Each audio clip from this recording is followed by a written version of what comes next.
We don't have any experience in the striker position, that's for sure. Jackson's still very inexperienced, and Kunku, probably say slightly more experienced, but perhaps not in that number 9 role that he's so used, that we're trying to almost make him play, but he's quite clearly not a number 9. We actually sat second in the table and 2 points behind Liverpool the last game that Nicolas Jackson scored in. That came on the December the 15th in that win against Brentford, which, you know, we never beat Brentford and we all thought this is a real turning point. Jace, he's gone back to the Nicolas Jackson of last season, hasn't he? I was so pleasantly surprised by his start this season. 1 chance, 1 goal, confident, clinical. Now he can't hit a barn door. I think the chances have dried up as well. I think we're not looking at him missing a hatful of chances every single game. Yeah. I think it's unfair to point the finger in that direction because there's a number of things it's wrong, not just as we've explained, as to why we are where we are. And when you're looking for goals right now, you can't just rely on Palmer to dig us out of a hole every single time. You know that's what it feels like we're doing. Well, we have in the last 18 months. Cole Palmer's generally, no Palmer, no party. That's not necessarily, strictly speaking, true in all examples. But Jackson, yes, isn't finding the opportunities that he's had in the past. I mean, there were games, right, where Jackson missed 2 or 3 good chances. That ain't the case now. I'm not watching that game. I'm not watching it because if he gets 1 or sometimes half a chance in a game, that's so everything's dried up all over the pitch. The creating of chances, I remember the goal we scored when Pedro Neto's gone down that left-hand side and Palmer's put it in. Newcastle. Newcastle. Oh, it was a brilliant goal. That Chelsea side at the moment, I don't see that team. So I'm feeling, well, I agree with you. I have a bit of sympathy with Jackson. I do have sympathy with him, but it just feels like, Jodie, all of his confidence is just completely gone. Yeah, I mean, I think when you're a striker like him, who is a bit of an all-round striker, he's not just a goal scorer, he's not like a Haaland who... I think he does have a lot of good attributes and he's caused problems for teams and been very good in creating chances as well. Yeah. But I do believe that if you want to be an elite striker, you can't go this long without scoring goals. And if you can have your little patches of maybe 3 or 4 games of maybe not scoring, but when it's going on for as long as it is, I mean, you've then got to be not just asking questions of Jackson. The whole team, I think, is affected by maybe other teams getting a little bit of a example on how to nullify Chelsea. People getting better results against us, and then all of a sudden those negative results for us then rack up a little bit because you're seeing examples of how to quash our attacking threat. And listen, at the moment, I just feel that I agree we can't always rely on Cole Palmer, and it seems like that's all we're ever doing. But again, sometimes when you've got a number 9, if you look at people like Liverpool's attack, you feel that you've got maybe 2 or 3 options that can go on in the 9 role. You can put Diaz inside, you can put Salah inside if you wanted to. They all contribute, don't they? Yeah, absolutely. Now, I think there's just an element of, is Jackson the only one that we've got that can play in that role? That'll be the question that a lot of fans are asking. Why have we not got maybe another ready-made replacement or someone that can challenge Jackson for his place? Yeah, I mean, Osimhen we were linked with him, weren't we? Throughout the last window, it never happened. He went to Galatasaray on loan. There were other strikers we were linked with. So clearly, it's an area that they feel we will at some stage need strengthening. Whether January's the right time to do it, they may feel it's a bit, don't want to get this one wrong. Yeah. January can be that market where you can get things wrong if you're rushed into it. Yeah, we were talking about it last week, weren't we, with Kev? He was saying Dusan Vlahovic was the latest number 9. He is actually an out-and-out number 9.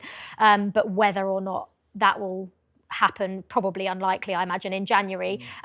It doesn't feel like, Jace, not that Maresca doesn't trust Nkunku or Mark Gu to come on in replacement. I mean, he opted for Christopher Nkunku in that City game when Jackson came off, but I just thought all threat was completely nullified when Jackson came off, just because they're 2 completely different sort of players. We've mentioned it a million times. Nkunku isn't a number 9. He's not going to give you the same runs in behind that sometimes you need so desperately, especially when you're playing against a team like City. Just felt like it was all too easy when Nkunku came on. Yeah, I felt from Nkunku at the weekend because the game there was a pattern in the game. Yeah. And it's, come on and, what you're saying to him, come on and change the game. That didn't feel like it was even possible at that particular time. Like we said, we have deficiencies in the squad. Mark Guiu may well turn out to be a very good striker. He's 19, and then do cameo roles.